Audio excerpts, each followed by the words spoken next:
I told my husband I needed space, that I was taking a trip with friends. I was exhausted from his constant need for my attention, worn out from the endless arguments that always seemed to spark over the smallest things. All I wanted was a break, a little freedom. Before I left, I made it clear, on this trip, I'd be ignoring him. If I felt like shutting my phone off, I would. I planned to focus entirely on myself. He looked hurt, but he didn't argue. He simply nodded and said quietly, "Do whatever you think is best." On the trip, I felt strangely free.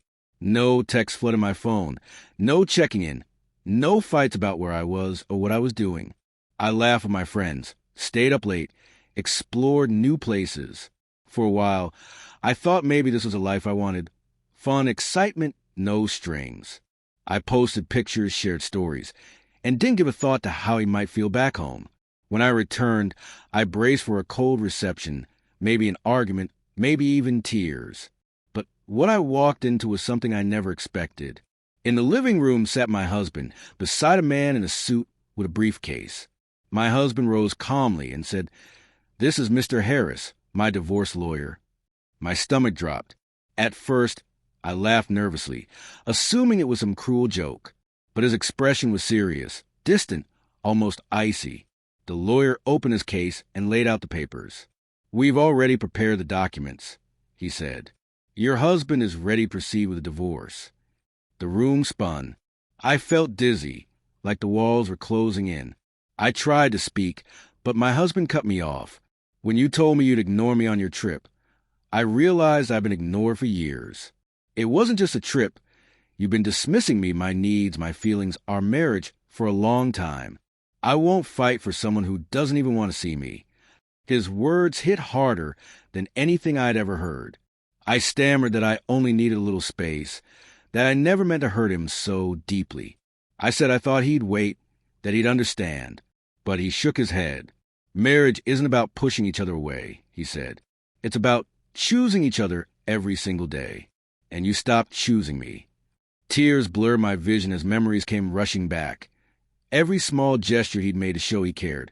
Every time I brushed him off, told him I was too busy, told him I needed space, told him he was too much.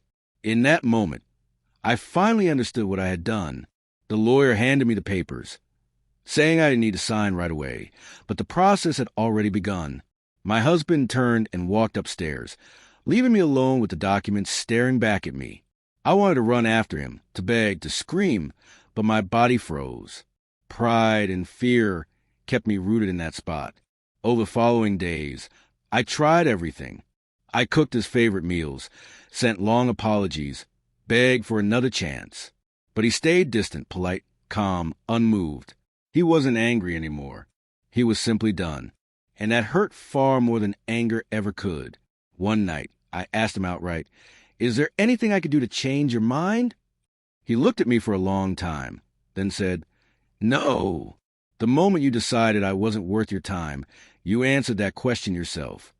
Then he walked away again, leaving me in pieces. I had always believed he would never leave me, that no matter how much I pushed, he'd stay. I mistook his patience for weakness, when in truth it was strength. The strength to finally walk away once he had nothing left to give. The day the divorce was finalized, I signed the papers with trembling hands. He didn't even stay in the room. The lawyer shook my hand and left. The house felt colder than ever, and for the first time in years, I felt truly alone. Weeks passed, life moved forward, but the emptiness stayed. My friends, once eager to party and travel, drifted back to their own lives.